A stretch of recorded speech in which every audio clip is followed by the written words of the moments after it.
আলহামদুলিল্লাহি রাব্বিল আলামিন ওয়াসসালাতু ওয়াসসালামু আলা আশরাফিল আমবিয়াই ওয়াল মুরসালিন ওয়া আলা আলিহি ওয়া সাহবিহি আজমাইন। আউযু বিল্লাহি মিনাশ শাইতানির রাজিম। বিসমিল্লাহির রহমানির রহিম।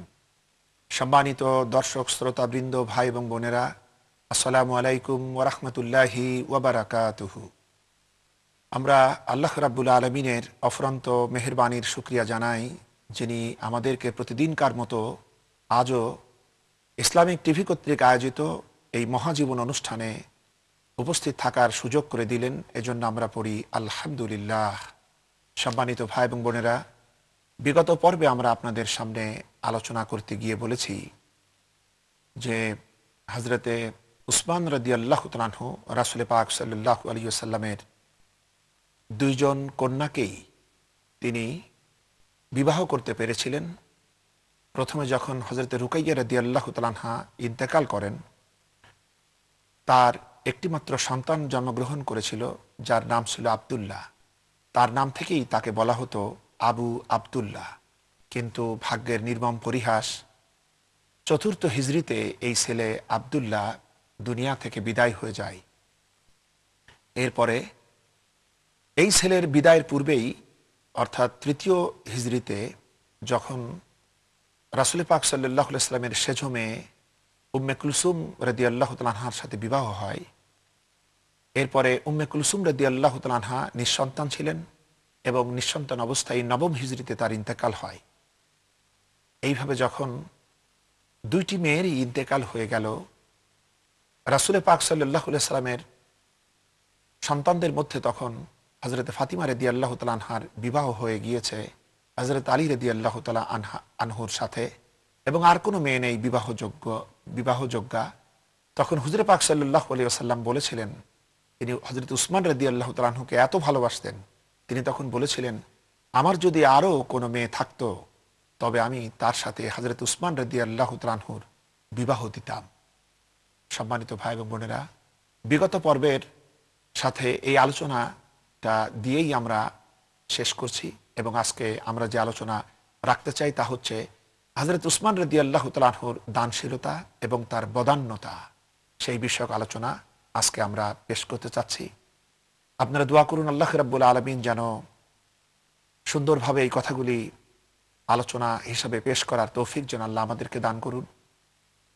হযরতে উসমান রাদিয়াল্লাহু তাআলা আনহু তিনি যখন হিজরত করে মদিনায় চলে আসলেন, এবং এরপরে রাসূল পাক সাল্লাল্লাহু আলাইহি ওয়াসাল্লাম যখন মদিনা মুনওয়ারায় এসে পড়লেন, বিভিন্ন দিকে যেসব সাহাবে কেরাম হিজরত করে বিভিন্ন জায়গায় ছিলেন তাদেরকেও খবর দেওয়া হলো যে তোমরা যে যেখানেই আসো, তোমরা এখন মদিনা মুনওয়ারায় এসে একত্রিত হও। রাসূল পাক সাল্লাল্লাহু আলাইহি ওয়াসাল্লামের এই আহ্বানে সাড়া দিয়ে চতুর্দিক থেকে সাহাবে কেরাম সকলেই মদিনা মুনওয়ারায় মিলিত হলো। তখন প্রয়োজন দেখা দিল যে সকল সাহাবীরা একত্রিত হয়ে রাসূল পাক সাল্লাল্লাহু আলাইহি ওয়াসাল্লামের নেতৃত্বে, তার ইমামতিতে যাতে একত্রিতভাবে নামাজ পড়া যায় জামাতের সঙ্গে, সেজন্য একটি মসজিদ নির্মাণের প্রশ্ন দেখা দিল। এর আগ পর্যন্ত মুসলমানেরা বিচ্ছিন্ন বিক্ষিপ্তভাবেই নামাজ আদায় করতেন, এবং রাসূল পাক সাল্লাল্লাহু আলাইহি ওয়াসাল্লামের সাথে যারা মুষ্টিমেয় কতিপয় মানুষ তারা একত্রিত হয়ে নামাজ পড়তে পারতেন। তখন হুজুর সাল্লাল্লাহু আলাইহি ওয়াসাল্লাম তিনি তখন মসজিদের জন্য জায়গা নির্ধারণ করার জন্য চেষ্টা করতে লাগলেন। ইতিমধ্যে একটি জায়গা মসজিদে নববীর জন্য পছন্দ হলো। সেই জায়গাটি ছিল দুইজন এতিম বালকের। তারা যখন হুজুরে পাক সাল্লাল্লাহু আলাইহি ওয়াসাল্লামের এই মনোভাব জানতে পারল যে তিনি এই জায়গাটি পছন্দ করেছেন মসজিদে নববী নির্মাণের জন্য, তখন সেই দুইজন এতিম বালক রাসূল পাক সাল্লাল্লাহু আলাইহি ওয়াসাল্লামের কাছে এসে তারা এই জমিনটুকুন হুজুরে পাক সাল্লাল্লাহু আলাইহি ওয়াসাল্লামের কাছে তারা একেবারে বিনামূল্যেই দিতে চাইল, কিন্তু হুজুর সাল্লাল্লাহু আলাইহি ওয়াসাল্লাম তা নিলেন না, এবং তিনি তাদেরকে মূল্য দিতে চাইলেন। এবং এই জমিনের যা মূল্য হয়, হযরতে উসমান রাদিয়াল্লাহু তাআলা আনহু সেই মূল্য সর্বপ্রথম পরিশোধ করেছিলেন।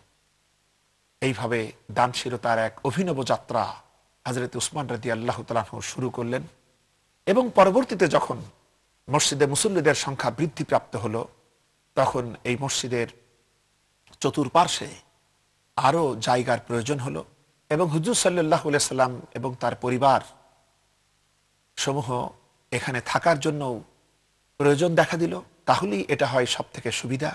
এটা চিন্তা করে হযরত উসমান রাদিয়াল্লাহু তাআলা আনহু মসজিদের চতুর্পার্শ্বের জমিন খরিদ করে রাসূল পাক সাল্লাল্লাহু আলাইহি সাল্লামকে প্রদান করেছিলেন। সম্মানিত ভাই এবং বোনেরা, আমরা সকলেই জানি হুজুরে পাক সাল্লাল্লাহু আলাইহি সাল্লামের সংসার জীবন অত্যন্ত অত্যন্ত সাদাসিধেভাবে চলতো এবং প্রায়ই অভাব অনটন লেগে থাকতো এবং প্রায়ই তাদেরকে অনশন করে থাকতে হতো, উপোস করতে হতো। এবং তখন হযরত উসমান রাদিয়াল্লাহু তাআলা আনহু রাসূল পাক সাল্লাল্লাহু আলাইহি সাল্লাম এবং তার পরিবার পরিজনের জন্য আহার্য দ্রব্যাদি তিনি উদারভাবেই পাঠাতেন। এবং একবার দেখা গেল অভাবের কারণে, ক্ষুধার কারণে এক জিহাদে সাহাবে ক্রামদের মুখ শুকিয়ে গিয়েছে, তাদের শরীর ভেঙে পড়ছে, কিন্তু অন্যদিকে মুনাফিকরা তারা তাদের টাকা পয়সা সম্পদে বলিয়ান হয়ে তারা বুক টান করে ইসলামের বিরোধিতা করছে এবং মুসলমানদেরকে তারা তাচ্ছিল্য তুচ্ছ করছে। এই দৃশ্য দেখে হযরত উসমান রাদিয়াল্লাহু তাআলা আনহু সহ্য করতে পারলেন না। তিনি তৎক্ষণাৎ তার 14টি উট বোঝাই করে খাবারাদি রাসূল পাক সাল্লাল্লাহু আলাইহি সাল্লামের কাছে প্রেরণ করলেন এবং বললেন, ইয়া রাসূলুল্লাহ সাল্লাল্লাহু আলাইহি ওয়াসাল্লাম, আপনি মেহেরবানি করে এই উট সমূহের বহনকৃত খাবার আপনার সাহাবীদের মাঝে বিতরণ করে দিন। সম্মানিত ভাই এবং বোনেরা, হযরত উসমান রাদিয়াল্লাহু তাআলা আনহু যখন মদিনা মুনওয়ারা এলেন, তিনি দেখতে পেলেন এখানে পানির বড্ড কষ্ট, সাহাবে کرام পানির কষ্টে পেরেশান হয়ে পড়ছে। তখন মদিনাতে একটি মাত্র কূপ ছিল মিষ্টি পানির, আর অন্যান্য যে কয়টা কূপ ছিল তার পানি ছিল লোনা, লবণাক্ত পানি ছিল। কিন্তু এই মিষ্টি পানির কূপটা ছিল এক ইহুদির দখলে, এবং সেই ইহুদি অত্যন্ত নির্দয় প্রকৃতির ছিল এবং সে এই পানি বিক্রয় করত। এবং মুসলমানদের প্রতি ইহুদিদের বিদ্বেষ থাকার কারণে এই ব্যক্তি আরো চড়া মূল্য হাঁকত। একদিকে মুসলমানদের অবস্থা ছিল অত্যন্ত সঙ্গীন, অর্থকড়ি তেমন ছিল না। এই পর্যায়ে যদি পানি, যে পানি একসময় তারা মক্কা মুআজ্জমায় জমজমের পানি তারা খেয়ে নিজেদের উদর পূর্তি করত, তৃপ্তিবোধ করত, আজ তারা পানির এই অসহায় দৃশ্যের মুখোমুখি হয়ে অর্থকড়ি বিহীন অবস্থায়, কিছুই তাদের নাই, এই অবস্থায় তাদের অত্যন্ত পানি কষ্ট হতে লাগলো। এই অবস্থা দেখে হযরত উসমান রাদিয়াল্লাহু তাআলা আনহু এই কূপটি ক্রয় করার জন্য প্রস্তাব দিলেন। ইহুদি প্রথমে এই কূপটা অর্ধেক বিক্রয় করলে এইভাবে যে একদিন তোমরা পানি নিবে আর অন্যদিন আমি এবং আমার লোকেরা পানি নিবে। এবং সেই ব্যক্তি তখন 12,000 দিরহামের বিনিময়ে হযরত উসমান রাদিয়াল্লাহু তাআলা আনহুকে একদিন পরপর একদিন এইভাবে পানি নেওয়ার অনুমতি প্রদান করলো। হযরত উসমান রাদিয়াল্লাহু তাআলা আনহু মুসলমানদেরকে বলে দিলেন, তোমরা এখান থেকে 2 দিনের পানি তোমাদের নির্ধারিত যে দিন সেদিনই তোমরা উত্তোলন করবে। মুসলমানরা তাই করতে লাগলো, যাতে পানি নেওয়ার পরদিন তাদের কষ্ট করতে না হয়। এতে সেই ইহুদি ব্যক্তি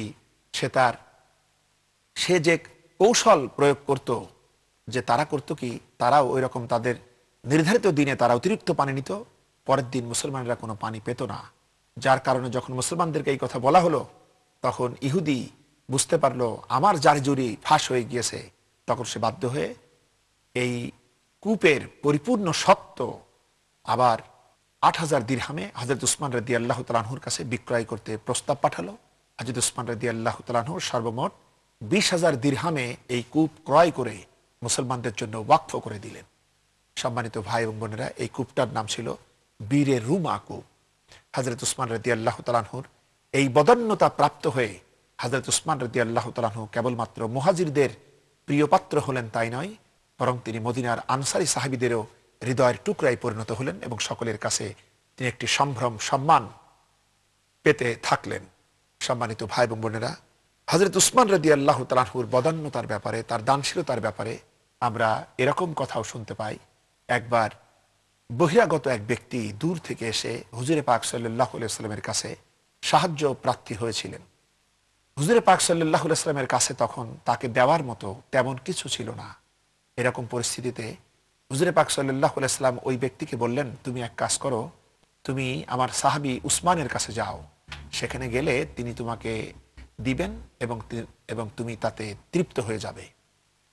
হুজুরে পাক সাল্লাল্লাহু আলাইহি ওয়াসাল্লামের কাছে এই কথা শ্রবণ করে সেই প্রার্থী ব্যক্তি প্রবাসী এই সেই বহিরাগত ব্যক্তি সে হযরত উসমান রাদিয়াল্লাহু তাআলা আনহুর সন্ধানে গেলেন। তখন সন্ধ্যা হয়ে গিয়েছিল এবং তিনি হযরত উসমান রাদিয়াল্লাহু তাআলা আনহুর ঘরের পাশে দাঁড়িয়ে শুনতে পেলেন হযরত উসমান রাদিয়াল্লাহু তাআলা আনহু তার গৃহভৃত্যকে বলছে, ধমক দিয়ে বলছে যে তোমাকে না আমি বলেছি যে বাতির সলতা এটা একটু ছোট করে দেবে, কিন্তু তুমি বাতির সলতে ছোট না করার কারণে অনেক বেশি তেল খরচ হয়েছে, তুমি ভবিষ্যতে এরকম আর করবে না।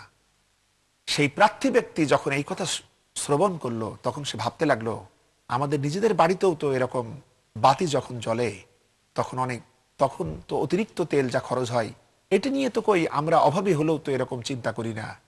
আর উসমান এত কৃপণ যে একটু বাতির সামান্য সলতে একটু বেশি হয়েছে, যার কারণে সে তার ভৃত্যকে এভাবে ধমক দিচ্ছে, সতর্ক করছে। সুতরাং না না, এ অত্যন্ত কৃপণ ব্যক্তি, এ আমাকে কেন সাহায্য দিবে। সে ব্যক্তি নিরাশ হয়ে হুজুরে পাক সাল্লাল্লাহু আলাইহি সাল্লামের সাথে পরদিন দেখা করলো এবং বলল, হুজুর উসমান আমাকে দেবে বলে মনে হয় না, সে বড্ড কৃপণ লোক, আপনি যা পারেন মেহেরবানি করে আপনি আমাকে দেন। কিন্তু তখনও হুজুর সাল্লাল্লাহু আলাইহি সাল্লামের কাছে দেওয়ার মতো তেমন কিছু ছিল না। তখন হুজুর সাল্লাল্লাহু আলাইহি সাল্লাম তাকে আবার বললেন যে তুমি এক কাজ করো, তুমি আবার যাও উসমানের কাছে, তুমি ভুল বুঝেছো তাকে, তুমি যাও তার কাছে। সেই ব্যক্তি হযরত উসমান রাদিয়াল্লাহু তাআলা আনহুর কাছে হুজুরের কথা অনুযায়ী আবার গেলেন। গিয়ে তিনি দেখতে পেলেন প্রখর রৌদ্রে হযরত উসমান রাদিয়াল্লাহু তাআলা আনহু তিনি তার বাড়ির উঠানে তিনি সেখানে তুলা রৌদ্রে শুকাতে দিয়েছেন, তার উপর একটি নেট ছড়িয়ে দিয়েছেন যেন বাতাসে তুলাগুলি উড়ে যেতে না পারে। কিন্তু এরপরও প্রবল বাতাসের কারণে কিছু কিছু তুলা যখন নেটের ফাঁক ফোকর থেকে বেরিয়ে যাচ্ছে, তিনি দেখতে পেলেন হযরত উসমান রাদিয়াল্লাহু তাআলা আনহু বেরিয়ে পড়া তুলাগুলাকে ধরে ধরে আবার সেই নেটের ভিতরে ঢুকিয়ে দিচ্ছেন। এই দৃশ্য দেখে তিনি একেবারে নিরাশ হয়ে পড়লেন যে হাই রে, তুলা তো একটু যাবেই, কিন্তু এই ব্যক্তি এত বড় কৃপণ যা হয়তো আমি গল্পে শুনেছি কিন্তু বাস্তবে আমি কখনো চোখে দেখি নাই। এরকম একটি কৃপণ ব্যক্তি আমাকে কি দেবে। লোকটি আবার নিরাশ হয়ে হুজুরে পাক সাল্লাল্লাহু আলাইহি সাল্লামের কাছে ফিরে এলেন এবং এসে হুজুরকে কথা বললেন যে হুজুর আপনি বারবার আমাকে এইভাবে ঘুরাবেন না, আপনি যা পারেন আপনি আমাকে দেন। হুজুর সাল্লাল্লাহু আলাইহি ওয়াসাল্লাম লোকটিকে তার কাছে দেওয়ার মতো কিছু না থাকার কারণে লোকটিকে আবার বুঝিয়ে হযরত উসমান রাদিয়াল্লাহু তাআলা আনহুর কাছে পুনরায় পাঠালেন। লোকটি হুজুরকে শ্রদ্ধা করতেন এবং তিনি ছিলেন নও-মুসলিম। হুজুরকে শ্রদ্ধা করার খাতিরেই তিনি পুনরায় হুজুরের কথার প্রতি বিশ্বাস নিয়ে নিরাশায় টলতে টলতে সেই ব্যক্তি আবার হযরত উসমান রাদিয়াল্লাহু তাআলা আনহুর কাছে পরদিন এলেন। এসে তিনি যা দেখলেন তাতে বিস্ময়ে তার চক্ষু কপালে ওঠার জোগাড়। তিনি এসে দেখতে পেলেন যে হযরত উসমান রাদিয়াল্লাহু তাআলা আনহু তার উঠানে আজকে যেসব শস্যাদি শুকাবার জন্য দিয়েছেন সেখান থেকে পিপিলিকারা কিছু শস্য নিয়ে যাচ্ছে।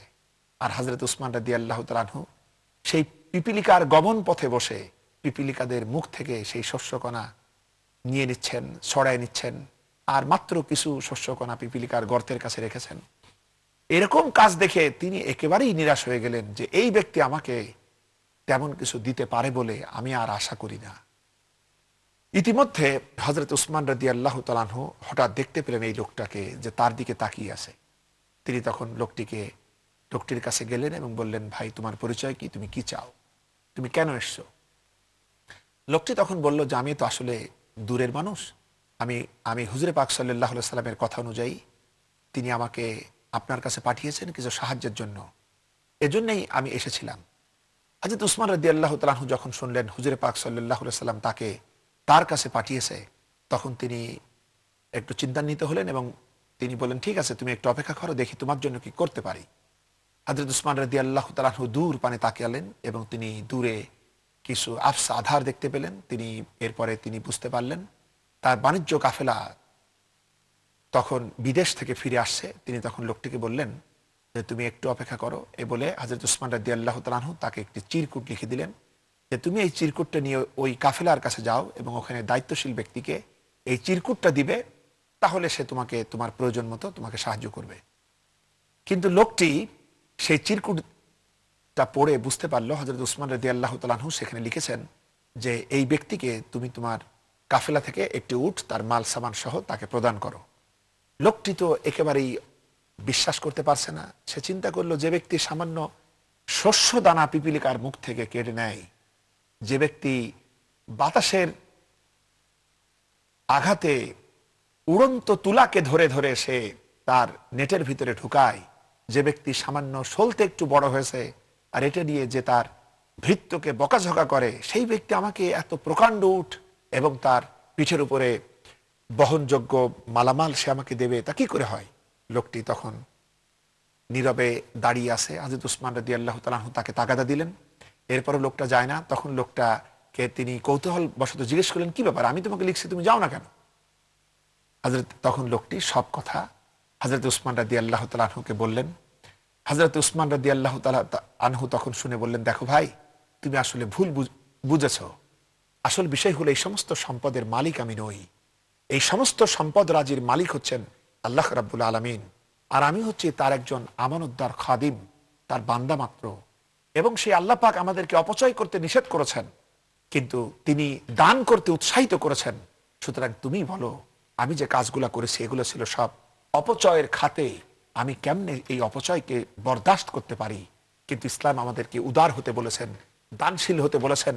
ইসলাম আমাদেরকে শিখিয়েছেন যে যদি তুমি জমিনের বুকে একটা দানা যদি বপন করো, আল্লাহ রাব্বুল আলামিন বলেছেন, তবে তোমরা তো দেখো সেই দানা থেকে একটি গাছ বের হয়, সেই গাছের 7টি ডাল হয়, প্রত্যেকটি ডালে 100 করে আমি দানা দেই তোমার ওই একটি বীজের একটি দানার বিনিময়ে। তাহলে একটি দানার বিনিময়ে আমি প্রত্যেকটি ডালে যখন 100 করে দানা দিলাম, এভাবে একটি গাছে 7টি ডালে 700 দানা আমি যে আল্লাহ পাক দিলাম, তুমি যদি আল্লাহর পথে এভাবে দান খয়রাত করো, তাহলে আমি আল্লাহ কি পরকালে তোমার জন্য এর থেকেও বেশি দিতে পারি না? সুতরাং ভাই, তুমি শোনো, আসলে ওটা ছিল অপচয়, আর এটা হচ্ছে দান। সুতরাং তুমি নিরাশ হয়ে না, তুমি চলে যাও এই চিরকুট নিয়ে সেই আমার ওই দায়িত্বশীল লোকের কাছে। লোকটি তখন আশায় বুক বেঁধে সেই কাফেলার দিকে অগ্রসর হলো। অগ্রসর হয়ে সেই ব্যক্তির কাছে, দায়িত্বশীল ব্যক্তির কাছে তিনি হযরত উসমান রাদিয়াল্লাহু তাআলা আনহুর চিরকুটটা তুলে দিলেন। চিরকুট পড়ে তিনি তখন এই আগন্তুককে বললেন, ঠিক আছে, তুমি আমার এই কাফেলার যে উটটি পছন্দ সেটাই তুমি নিতে পারো। লোকটি তখন এই উট কাফেলার প্রথম উটটি কে পছন্দ করলো, কিন্তু হাজারো চেষ্টা করেও দল থেকে এই উটটাকে ছুটানো গেল না। কারণ উটের কাফেলার ভিতরে প্রথম উটটিই থাকে তাদের সর্দার, এবং বাকি উটগুলি সেই উটকে অনুসরণ করে তাদের গন্তব্যের দিকে এগিয়ে যায়। যে কারণে যখন এই উটটা কাফেলা থেকে বিচ্ছিন্ন করা সম্ভব হলো না, তখন কাফেলার তত্ত্বাবধায়ক মেহমানকে বললেন, আগন্তুককে বললেন, ভাই তুমি একটু কষ্ট করে আমার সাথে চলো। যখন এই কাফেলা তার গন্তব্যে পৌঁছাবে মদিনায়, এই তো চলেই এসছি, তখন যখন এদেরকে আমি আলাদা করে ফেলবো এদের কাফেলা থেকে, তখন তুমি তোমার পছন্দ মতো উটটা নিয়ে যেতে পারবে। লোকটি তাতেই রাজি হলো। এরপরে যখন উট তাদের গন্তব্যে হযরত উসমান রাদিয়াল্লাহু তাআলা আনহুর কাছে পৌঁছে গেল, হযরত উসমান রাদিয়াল্লাহু তাআলা আনহু লোকটাকে একা দেখে তিনি অবাক হলেন এবং জিজ্ঞাসা করলেন, কি ব্যাপার, তুমি আবার ফিরে এলে কেন?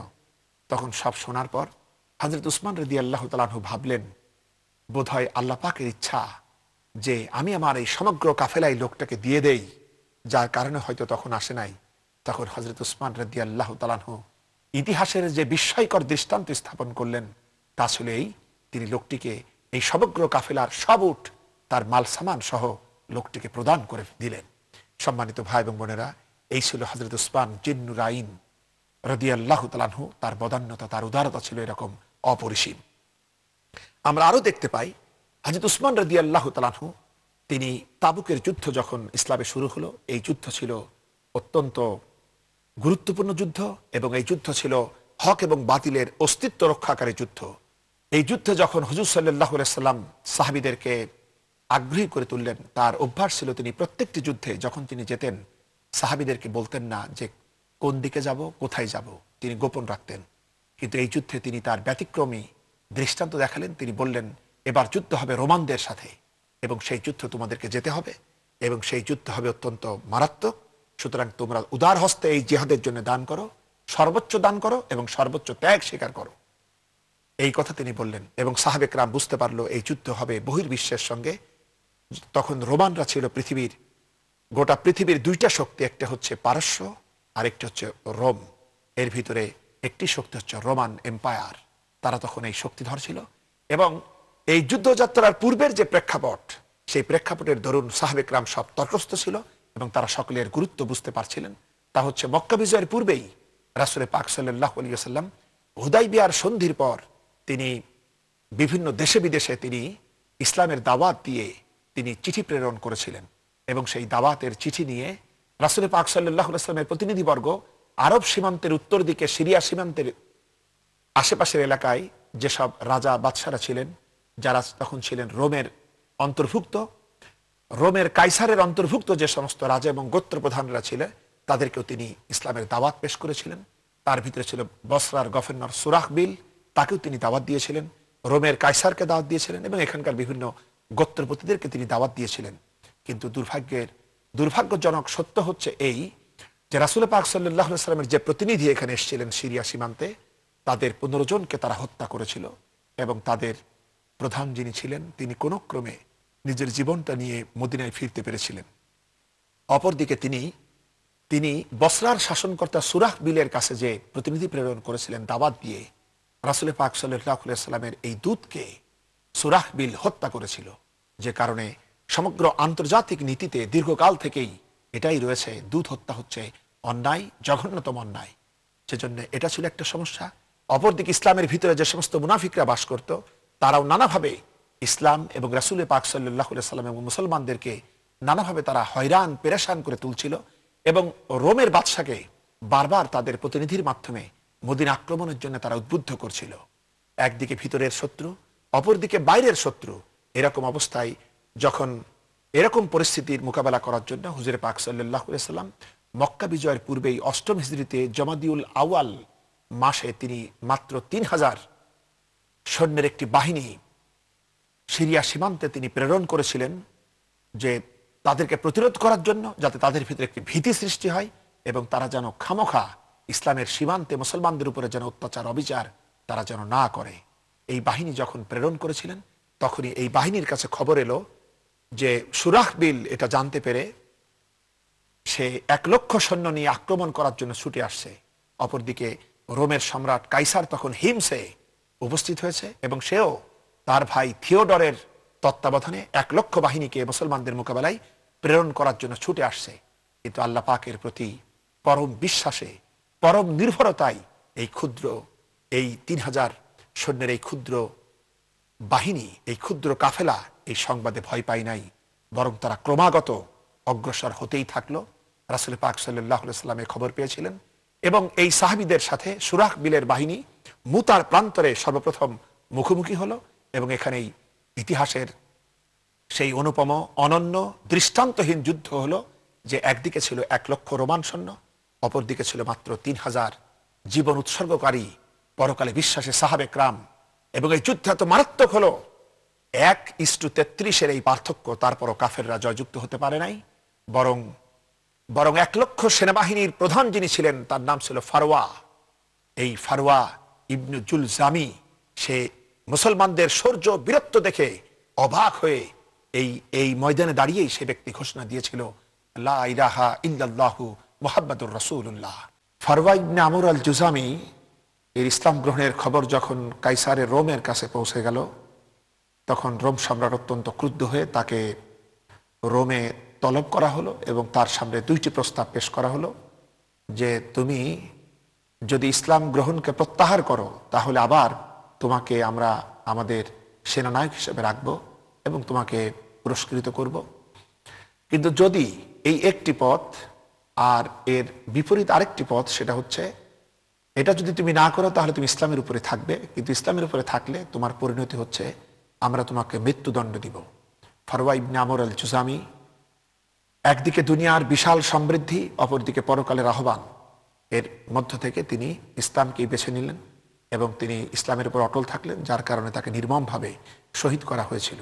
এই ঘটনা সিরিয়া সীমান্তে এবং সমগ্র এলাকায় ছড়িয়ে গেল এবং এর মাধ্যমে এই জিহাদের একটি নৈতিক প্রভাব শত্রু মিত্র সকলের উপরে পড়ল এবং রোম সম্রাট বুঝতে পারল যে আরব থেকে তার রাজত্বের দিকে এক মারাত্মক হুমকি ছুটে আসছে এবং এটাকে সমূলে ধ্বংস করা দরকার, যেটা ভেবে রোম সম্রাট তখন এক বিপুল বাহিনী সিরিয়া সীমান্তে মোতায়েনের জন্য চেষ্টা করতে লাগলো এবং মুসলমানদের রাজধানী, ইসলামী রাষ্ট্রের রাজধানী মদিনা মুনওয়ারাকে শেষ করে দেওয়া, রাসূল পাক সাল্লাল্লাহু আলাইহি সাল্লামকে শেষ করে দেওয়া এবং সাহাবীদের অস্তিত্ব বিনাশ করার জন্য সে এক বিশাল বাহিনী মদিনার দিকে পাঠানোর জন্য প্রস্তুতি নিতে থাকলো। মুহাম্মদুর রাসূলুল্লাহ সাল্লাল্লাহু আলাইহি ওয়াসাল্লাম তিনি এ ব্যাপারে গাফেল ছিলেন না। তিনি সর্বদাই তার সব রকমের খবরাদি নেওয়ার জন্য তিনি তৎপর ছিলেন এবং হুজুর পাক সাল্লাল্লাহু আলাইহি ওয়াসাল্লাম সেই সময় চিন্তা করে নিলেন যে এই বিশাল বাহিনীর বিরুদ্ধে আমাকে অবশ্যই এখনই সেনাবাহিনী পাঠাতে হবে এবং এই ব্যাপারে কোন রকম দুর্বলতা নেওয়ার অর্থই হলো ইসলামের অস্তিত্ব পৃথিবী থেকে মিটে যাওয়া। সুতরাং হুজুর পাক সাল্লাল্লাহু আলাইহি ওয়াসাল্লাম সাহাবীদেরকে ডাকলেন এবং তাদেরকে তিনি বললেন যে রোমের বিরুদ্ধে যুদ্ধ করতে যেতে হবে, তোমরা সকলে প্রস্তুতি নাও। সেই সময় আরবের পরিস্থিতি ছিল অত্যন্ত সঙ্গীন। একদিকে দুর্ভিক্ষ চলছিল, অপরদিকে ছিল প্রচন্ড গ্রীষ্মকাল, প্রখর রৌদ্রে একজন মানুষও তখন ঘর থেকে বের হতো না। আর এই সময় ছিল ফসল কাটার মৌসুম। বিগত বছরটা দুর্ভিক্ষে কষ্টে মুসলমানদের অতিক্রান্ত হয়েছে, এইবার ফসল পেকে গেছে, গাছের ফল ফলাদি পেকেছে, এগুলো সংগ্রহ করতে হবে। একটা কঠিন মারাত্মক সময়। এই সময় রাসূল পাক সাল্লাল্লাহু আলাইহি ওয়াসাল্লাম তার অনুগত প্রাণ সাহাবাদের সামনে যুদ্ধের ঘোষণা দিলেন। বিগত দিনগুলোর যুদ্ধের সাথে এই যুদ্ধের একটি পার্থক্য ছিল, তা হচ্ছে এই যে বিগত যুদ্ধগুলা হয়েছে নিজেদের ভিতরে, আরবের ভিতরে বিভিন্ন গোত্রের সাথে। এইবার বহির্বিশ্বের সাথে তিনি যুদ্ধে যাবেন, যে কারণে মদিনার মুনাফিকেরা মুসলমানদেরকে বিভ্রান্ত করার জন্য নানা রকমের কথাবার্তা তারা শোনাচ্ছিল। তারা বলছিল এরা হলো সেই আরবের কুরাইশ নয়, তোমরা যাও রোমে, সেখানকার সুশিক্ষিত বাহিনীর সাথে যুদ্ধ করতে গিয়ে তোমাদেরকে শেষ করে ফেলবে। নানা রকম ভাবে তারা মুসলমানদেরকে নিরুৎসাহ করছিল। ওদিকে যারা দুর্বল চেতা মুসলমান তারাও খুব চিন্তিত হয়ে পড়ছিল, বৈষয়িক মুসলমানেরাও চিন্তিত হয়ে পড়ছিল। কিন্তু আল্লাহ পাকের মেহেরবানি, রাসূল পাক সাল্লাল্লাহু আলাইহি ওয়াসাল্লামের এই আহ্বানে মদিনা মুনওয়ারা এবং তার চতুর্দিকে যে সমস্ত গোত্ররা ছিল এবং ইসলামী রাজত্ব ছোট্ট রাষ্ট্রটি যত দূর পর্যন্ত বিস্তৃত হয়েছিল, সর্বত্র থেকে অবাধ গতিতে মুসলিম মুজাহিদরা আসতে থাকলো। তারা দুনিয়ার এই গরম, দুনিয়ার এই অভাবকে পরোয়া করলো না। দেখতে দেখতে 30,000 সৈন্যের এক বিশাল বাহিনী রাসূল পাক সাল্লাল্লাহু আলাইহি ওয়াসাল্লামের সামনে প্রস্তুত হয়ে গেল। রাসূল পাক সাল্লাল্লাহু আলাইহি ওয়াসাল্লাম এই প্রতিকূল পরিবেশে তিনি দেখলেন যে অসংখ্য মুজাহিদ এসেছে, কিন্তু তাদের কারো বাহন নাই, কারো যুদ্ধের পোশাক নাই, অস্ত্র নাই, খাদ্য দ্রব্য নাই। শুধুমাত্র মানুষের নয়, যে সমস্ত প্রাণীকুল অশ্ব কিংবা উট, তারাও যে যে জিহাদে মুসলমানদেরকে বহন করে নিয়ে যাবে, তাদের খোরাকেরও অত্যন্ত প্রয়োজন। অপরদিকে ছিল খাবারের তীব্র সংকট। এরকম পরিস্থিতিতে সাহাবীরা তাদের জান নিয়ে হুজুরের কাছে উপস্থিত হলো, কিন্তু এখন আরেকটি প্রয়োজন দেখা দিল, সেটা হচ্ছে মাল। কিন্তু সাহাবীদের অবস্থা আসলে প্রায় সকলেরই ছিল সঙ্গীন। এরকম পরিস্থিতিতে হুজুরে পাক সাল্লাল্লাহু আলাইহি ওয়াসাল্লাম যখন জানমালের এই যুদ্ধে ব্যাপকভাবে সামিল হওয়ার জন্য আহ্বান জানালেন, এবং অন্য যুদ্ধের সাথে আরেকটি পার্থক্য ছিল, এর ইতিপূর্বে যত যুদ্ধ হয়েছে প্রত্যেকটি জিহাদে হুজুরে পাক সাল্লাল্লাহু আলাইহি ওয়াসাল্লাম বলতেন না প্রথমে যে কোন দিকে যেতে হবে। এমনকি তিনি যুদ্ধে রওনা হলেও একদিকে যেতে গিয়ে আবার অন্যদিকে ঘুরে যেতেন। কিন্তু এই যুদ্ধ ছিল যেহেতু ইসলামের অস্তিত্ব রক্ষাকারী যুদ্ধ, সে কারণে হুজুর সাল্লাল্লাহু আলাইহি ওয়াসাল্লাম এই জিহাদের ব্যাপারে তিনি প্রথম থেকেই বলে দিলেন যুদ্ধ হবে রোমের সাথে এবং আমরা রওনা দেব সিরিয়ার পথে। সুতরাং সকল দিক থেকে মুসলমানদের ঈমান পরীক্ষার, চূড়ান্ত পরীক্ষার মুখোমুখি হয়ে পড়ল। এরকম পরিস্থিতিতে মুসলিম মায়েরা তারা তাদের কানের ফুল, নাকের দুল, গলার হার পর্যন্ত তারা রাসূল পাক সাল্লাল্লাহু আলাইহি ওয়াসাল্লামের এই জিহাদি ফান্ডে তারা দান করা শুরু করে দিল। এবং সামান্য দিন আনে দিন খায় এরকম দিন মজুর যারা, এরকম সাহাবারাও সারাদিন পরিশ্রম করে যত সামান্য যা কিছু পেয়েছে, সামান্য খেজুর হোক আর যাই হোক, তারা নিজেরা অভুক্ত থেকে নিজেদের সন্তানকে অভুক্ত রেখে তারা এই জিহাদি ফান্ডে রাসূল পাক সাল্লাল্লাহু আলাইহি ওয়াসাল্লামের হাতে অর্পণ করেছে। এটা দেখে মুনাফিকরা বিভিন্ন রকম টিটকারি মশকরা তারা করতে লাগলো। কেউ কেউ বলল, বাহ, রোমের সাথে যে যুদ্ধ হবে সেই যুদ্ধে এইবার একটা ফড়িংয়ের ঠ্যাং পাওয়া গেল। এইভাবে তারা তাদের শয়তানি বাদরামি দিয়ে মুসলমানদের মনকে নষ্ট করতে চেষ্টা করেছে। কিন্তু বুজদিল ইমানদার সাহাবারা এতে নিরাশ হন নাই। এরপরে হযরত উমর ফারুক রাদিয়াল্লাহু তাআলা আনহু তিনি চিন্তা করলেন, বিগত জিহাদগুলাতে আমরা সকলেই যে দান করেছি, অনেকেই দান করেছে, কিন্তু এবার আমি সর্বোচ্চ বেশি দেব। এই মনে করে হযরত উমর ফারুক রাদিয়াল্লাহু তাআলা আনহু তার সম্পদের অর্ধেক টেনে হুজুরে পাক সাল্লাল্লাহু আলাইহি ওয়াসাল্লামের সামনে পেশ করে দিলেন। হযরত আবু বকর সিদ্দিক রাদিয়াল্লাহু তাআলা আনহু তার অবশিষ্টাংশ যা কিছু ছিল সব তিনি অর্পণ করলেন হুজুরের এই জিহাদি ফান্ডে।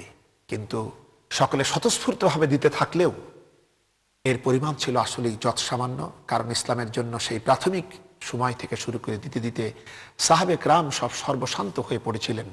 তারপরে তারা দিনের জন্য সর্বদা ব্যস্ত থাকতে গিয়ে তাদের ব্যবসা বাণিজ্য সকল দিকেই তারা ক্ষতিগ্রস্ত হচ্ছিলেন। এরকম পরিস্থিতিতে এই সামান্য অর্থে ইসলামী সেনাবাহিনীর জন্য তেমন কিছুই হওয়ার কথা নয়।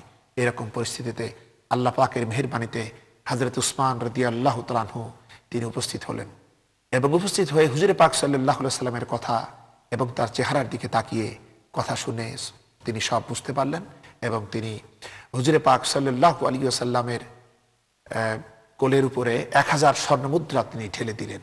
হুজুরে পাক সাল্লাল্লাহু আলাইহি ওয়াসাল্লাম এত খুশি হলেন যে তিনি সেই স্বর্ণ মুদ্রাগুলি, সেই দিনারগুলি তিনি একবার ডান হাতে একবার বাম হাতে নিতে লাগলেন এবং বলতে লাগলেন, আজকে উসমান যা করলো, উসমানের আগের এবং পরবর্তী সবকিছু আল্লাহ পাক ক্ষমা করে দিবেন। এরপর উসমান যে কাজই করুক তাতে উসমানের কোনো ক্ষতি হবে না। হুজুরে পাক সাল্লাল্লাহু আলাইহি ওয়াসাল্লাম এত খুশি হয়েছিলেন। হযরত উসমান রাদিয়াল্লাহু তাআলা আনহু শুধু এই দিনারগুলা দিয়েই ক্ষান্ত হলেন না, তিনি আরো কি করলেন, তিনি এই জিহাদের জন্য 1000 উটের ঘোষণা দিয়ে দিলেন যে আমি একাই 1000 উট প্রদান করব এবং তিনি 70টি অশ্বেরও ঘোষণা দিলেন এবং এই সমগ্র মুসলিম সেনাবাহিনীর 1/3 এর সমগ্র ব্যয়ভার তিনি নিজ হাতে গ্রহণ করে নিলেন। হুজুরে পাক সাল্লাল্লাহু আলাইহি ওয়াসাল্লাম সাহাবীদেরকে নিয়ে তার জন্য দোয়া করলেন। সম্মানিত ভাই এবং বোনেরা, আমরা বুঝতে পারছি হযরত উসমান রাদিয়াল্লাহু তাআলা আনহু ইসলামের সর্বাধিক সংকটময় মুহূর্তে তিনি যে উদার হস্তে যে দান করেছিলেন তা সত্যিই ইসলাম এর দৃষ্টিতে তা অত্যন্ত অসামান্য, কোনো সন্দেহ নাই। হযরত উসমান রাদিয়াল্লাহু তাআলা আনহু এইভাবে তিনি দান করেছেন। তার দানে সমৃদ্ধ হয়ে সাহাবে کرام অগ্রসর হয়েছে তাবুকের দিকে। যখন রোম সম্রাট বুঝতে পারল যে মুহাম্মদ সাল্লাল্লাহু আলাইহি ওয়াসাল্লাম 30,000 সৈন্যের এক বিশাল বাহিনী নিয়ে তিনি নিজেই সেনাপতি হয়ে তাবুকের দিকে ধেয়ে আসছেন, সিরিয়া সীমান্তের দিকে, তখন সে চিন্তান্বিত হলো এবং এটাই বুঝলো যে মাত্র কদিন আগে রাসূলের ট্রেনিং প্রাপ্ত মাত্র 3000 সাহাবীর সাথে লড়াই করতে গিয়ে আমার লক্ষাধিক সৈন্য যেভাবে নাস্তানাবুদ হয়েছে, সুতরাং এখানে এবার তিনি নিজে স্বয়ং আল্লাহর নবী স্বয়ং আসছেন 30,000 সৈন্য নিয়ে, এখানে তো মাত্র 1,00,000-2,00,000 সৈন্য, আমার কিছুই হবে না। সুতরাং রোম সম্রাট তার রোমক বাহিনী নিয়ে পিছু টান দিল, আর কোন রকম সাহস পেল না। হুজুরে পাক সাল্লাল্লাহু আলাইহি ওয়াসাল্লাম তাবুকের ময়দানে 20 দিন অবস্থান করলেন এবং আশেপাশের গোত্রপতি, ধনপতি এবং বিভিন্ন সর্দার এবং রোমের প্রভাবাধীন যারা ছিল, যারা ইতিপূর্বে ক্ষতি করেছে ইসলামের, তাদেরকে তিনি চাপ সৃষ্টি করলেন এবং তারা ইসলামের করদ রাজ্যে পরিণত হলো। এভাবে রাসূল পাক সাল্লাল্লাহু আলাইহি ওয়াসাল্লাম সম্মুখে আর অগ্রসর হওয়া সমীচীন তিনিও মনে করলেন না, বরং ইসলামী রাষ্ট্রের স্থিতিশীলতা, তার মজবুতি, তার শৃঙ্খলা রক্ষার জন্য তিনি এই সীমান্ত এলাকাকে তিনি মজবুত বাঁধনে তিনি একেবারে বেঁধে দিলেন। এই যে আত্মত্যাগ হযরত উসমান রাদিয়াল্লাহু তাআলা আনহু এবং সাহাবে کرامদের যে সর্বস্ব ত্যাগ, এই ত্যাগের মাধ্যমে আল্লাহ রাব্বুল আলামিন বিনা যুদ্ধে তাবুকের এই ময়দানে ইসলামের জন্য শ্রেষ্ঠতম পুরস্কার দিলেন। রাসূল পাক সাল্লাল্লাহু আলাইহি ওয়াসাল্লাম এবার মদিনার দিকে ফিরে এলেন। ইতিপূর্বে যে সমস্ত মুনাফিকরা এই যুদ্ধ নিয়ে বিভ্রান্ত সৃষ্টি করেছিল এবং তার ইসলামী রাষ্ট্রের সর্বনাশ করার জন্য মসজিদে দিরার তৈরি করেছিল, সেটাকে রাসূল পাক সাল্লাল্লাহু আলাইহি ওয়াসাল্লাম ভেঙে ফেলার নির্দেশ জারি করলেন। সুতরাং হযরত উসমান রাদিয়াল্লাহু তাআলা আনহুর এই সর্বোচ্চ দানের মাধ্যমে মুসলিম বাহিনী যে কল্যাণ লাভ করলো তা সত্যিই অতুলনীয়। সম্মানিত ভাই এবং বোনেরা, হযরত উসমান রাদিয়াল্লাহু তাআলা আনহু তিনি ইসলামের সকল ব্যাপারেই, প্রত্যেকটি যুদ্ধেই, প্রত্যেকটি সমস্যায় তিনি এভাবে উদারভাবে তিনি দান করতেন। আমরা আরো দেখতে পাই যে রাসূল পাক সাল্লাল্লাহু আলাইহি ওয়াসাল্লাম তার পরিবার পরিজন নিয়ে অত্যন্ত দুঃখ কষ্টে তিনি দিনাতিপাত করতেন। কিন্তু আল্লাহ পাকের মেহেরবানি, আল্লাহ পাকের প্রতি তার সর্বোচ্চ ভরসা আর কারণে এটা বাইরে থেকে বোঝা যেত না। কিন্তু হযরত উসমান রাদিয়াল্লাহু তাআলা আনহু এই খোঁজ খবরগুলি তিনি অত্যন্ত সুনিপুণভাবে রাখার চেষ্টা করতেন। একবার তিনি জানতে পারলেন হুজুর পাক সাল্লাল্লাহু আলাইহি সাল্লাম সহ তার গোটা পরিবার 4 দিন পর্যন্ত সম্পূর্ণ অভুক্ত অবস্থায় দিনাতিপাত করছে। এটা জানার পর তিনি আর দেরি করেন নাই, সঙ্গে সঙ্গে কয়েক বস্তা আটা এবং কয়েক সের ঘি এবং কয়েক বস্তা খুরমা তিনি প্রেরণ করলেন এবং আস্ত একটা বকরিও তিনি পাঠালেন। এবং পাশাপাশি তিনি এটাও বলে দিলেন, খাদ্য তৈরি করতে তো একটু দেরি হবে, সুতরাং অসুবিধা নাই, আমি খুব শীঘ্রই তৈরি খাবার পাঠাচ্ছি। একথা বলে হযরত উসমান রাদিয়াল্লাহু তাআলা আনহু তিনি তৎক্ষণাৎ প্রচুর পরিমাণ রুটি এবং ভুনা মাংস রাসূল পাক সাল্লাল্লাহু আলাইহি সাল্লামের পরিবারের জন্য তিনি পাঠিয়ে দিলেন। এইভাবে তিনি ব্যক্তিগত পর্যায়েও তিনি দান করেছেন। এবং আমরা আরো জানতে পারি হযরতে আলী রাদিয়াল্লাহু তাআলা আনহুর সাথে রাসূলের সর্বাধিক প্রিয় কন্যা খাতুনে জান্নাত হযরতে ফাতিমাতুজ জোহরা রাদিয়াল্লাহু তাআলা আনহার সাথে যখন শুভ বিবাহের কথা চলতে থাকলো, হুজুর পাক সাল্লাল্লাহু আলাইহি ওয়াসাল্লাম হযরতে আলী রাদিয়াল্লাহু তাআলা আনহুর সাথে হযরতে ফাতিমা রাদিয়াল্লাহু তাআলা আনহার বিবাহ তিনি মঞ্জুর করলেন। কিন্তু ভাগ্যের নির্মম পরিহাস, হযরত আলী রাদিয়াল্লাহু তাআলা আনহু অর্থনৈতিক দিক থেকে বিন্দু পরিমাণও স্বাবলম্বী ছিলেন না। বিবাহের জন্য খরচাদি তো করতে হবে। হুজুর পাক সাল্লাল্লাহু আলাইহি ওয়াসাল্লাম হযরত আলী রাদিয়াল্লাহু তাআলা আনহুকে ডাকলেন, ডেকে বলেন, আলী, বিবাহ তো করবা, কিন্তু মেয়েকে তুমি কি দিচ্ছ? সেই সব উপকরণ অর্থ করি কই? হযরত আলী রাদিয়াল্লাহু তাআলা আনহু বললেন, হুজুর, আপনি তো জানেন আমার কিছুই নাই, একটা ঘরও নাই, টাকা পয়সা নাই, কিছুই নাই, তাহলে কিভাবে হবে? তোমার আছে কি? হযরত আলী রাদিয়াল্লাহু তাআলা আনহু বললেন, আমার রয়েছে তরবারি, আর রয়েছে বর্ম, আর একটি অশ্ব রয়েছে। হযরত রাসূল পাক সাল্লাল্লাহু আলাইহি ওয়াসাল্লাম তাকে বললেন, যেহেতু যুদ্ধ চলতেছে, তরবারি থাক, যানবাহনটাও থাক, বাহনটাও থাক, তুমি এক কাজ করো, তোমার বর্মটা বিক্রি করো। হযরত আলী রাদিয়াল্লাহু তাআলা আনহু তার সাথের বর্মটা নিয়ে বাজারের দিকে চললেন। কে কিনবে? হঠাৎ করে তার দেখা হয়ে গেল হযরত উসমান রাদিয়াল্লাহু তাআলা আনহুর সাথে। হযরত আলীর বিমর্ষ মুখমণ্ডল দেখেই হযরত উসমান রাদিয়াল্লাহু তাআলা আনহু কৌতূহল নিয়ে জিজ্ঞাসা করলেন, আলী, মন খারাপ কেন? তোমার না হযরতে ফাতিমা রাদিয়াল্লাহু তাআলা আনহার সাথে বিবাহ? হযরত আলী রাদিয়াল্লাহু তাআলা আনহু বললেন, হ্যাঁ, সেজন্য তো আনন্দ আছেই, কিন্তু মন খারাপের জন্য যে আমার তো প্রয়োজনে কোনো কিছু নাই, তো এই জন্য আমি এসেছি এই বর্মটা নিয়ে বাজারে, কিন্তু কিনবে কে? এর জন্য আমি খুব চিন্তিত রয়েছি। হযরত উসমান রাদিয়াল্লাহু তাআলা আনহু জানা মাত্রই বললেন, তোমার বর্মটা আমার কাছে বিক্রয় করো। হযরত আলী রাদিয়াল্লাহু তাআলা আনহু তখন বললেন, ঠিক আছে, তুমি দাম নির্ধারণ করে দাও। এরপরে এক পর্যায়ে এর দাম নির্ধারণ হলো 480 দিরহাম। হযরতে উসমান রাদিয়াল্লাহু তাআলা আনহু 480 দিরহাম পরিশোধ করে দিলেন। 480 দিরহাম, কোন কোন বর্ণনা এসছে 400 দিরহাম, যেটাই হোক, এই অর্থ নিয়ে হযরত আলী রাদিয়াল্লাহু তাআলা আনহু যখন ফিরে আসছিলেন, তখন হঠাৎ করেই হযরত উসমান রাদিয়াল্লাহু তাআলা আনহু হযরত আলী রাদিয়াল্লাহু তাআলা আনহুকে ডাকলেন। হযরত আলী রাদিয়াল্লাহু তাআলা আনহু থমকে দাঁড়ালেন। তিনি ভাবলেন, হযরত উসমান রাদিয়াল্লাহু তাআলা আনহু কি দাম বেশি দিয়ে ফেলেছেন? এজন্য কি তিনি আবার সিদ্ধান্ত পরিবর্তন করলেন? তাই তিনি একটু চমকে উঠলেন। কিন্তু তিনি তাকিয়ে দেখলেন হযরত উসমান রাদিয়াল্লাহু তাআলা আনহু হাসি মুখে তার দিকে তাকিয়ে বলছেন, আলী, এই সুন্দর বর্মটা তো আসলে তোমারই প্রয়োজন, আমি নিয়ে আর কি করব? আমি এই সুন্দর বর্মটা তোমাকে উপহার হিসেবে দিয়ে দিলাম। সম্মানিত ভাই বোনেরা, হযরত উসমান রাদিয়াল্লাহু তাআলা আনহুর এই বদান্যতা, একদিকে তাকে দিয়ে কিনলেন, অপরদিকে জিনিসটা আবার তিনি একেবারে সত্য ত্যাগ করে হযরত আলী রাদিয়াল্লাহু তাআলা আনহুকে উপহার হিসেবে দিলেন। হযরত আলী রাদিয়াল্লাহু তাআলা আনহু আনন্দের আতিশয্যে তার চোখে পানি চলে এসেছে এবং তিনি হযরত উসমান রাদিয়াল্লাহু তাআলা আনহুকে তার হৃদয়ের ভাষায় তিনি তাকে শুকরিয়া জানালেন এবং ফিরে এলেন রাসূল পাক সাল্লাল্লাহু আলাইহি ওয়াসাল্লামের কাছে এবং হুজুরের সামনে এসে তিনি এই টাকা হুজুরকে অর্পণ করলেন। রাসূল পাক সাল্লাল্লাহু আলাইহি ওয়াসাল্লাম তাকিয়ে দেখেন হযরত আলী টাকা দিচ্ছে, কিন্তু তার বর্মটা তার হাতে। তিনি তখন জানতে চাইলেন কিভাবে এই টাকা এলো। হযরত আলী রাদিয়াল্লাহু তাআলা আনহুর মুখে সব শুনে রাসূল পাক সাল্লাল্লাহু আলাইহি ওয়াসাল্লাম আন্তরিকতার সাথে হৃদয় ভরে তিনি হযরত উসমান রাদিয়াল্লাহু তাআলা আনহুর এই বদান্যতার জন্য তিনি আল্লাহর পাকের কাছে তিনি দোয়া করলেন। সম্মানিত ভাই এবং বোনেরা, আমরা আরো জানতে পারি খেলাফতের সময় হযরত আবু বকর সিদ্দিক রাদিয়াল্লাহু তাআলা আনহুর খেলাফতের সময় মদিনাতে দুর্ভিক্ষ দেখা দিল। সেই মারাত্মক দুর্ভিক্ষে সাহাবে কেরাম সহ পাখ পাখালি গাছ মানুষ পর্যন্ত পশু পাখি পর্যন্ত তারা আর্তনাদ করতে লাগলো।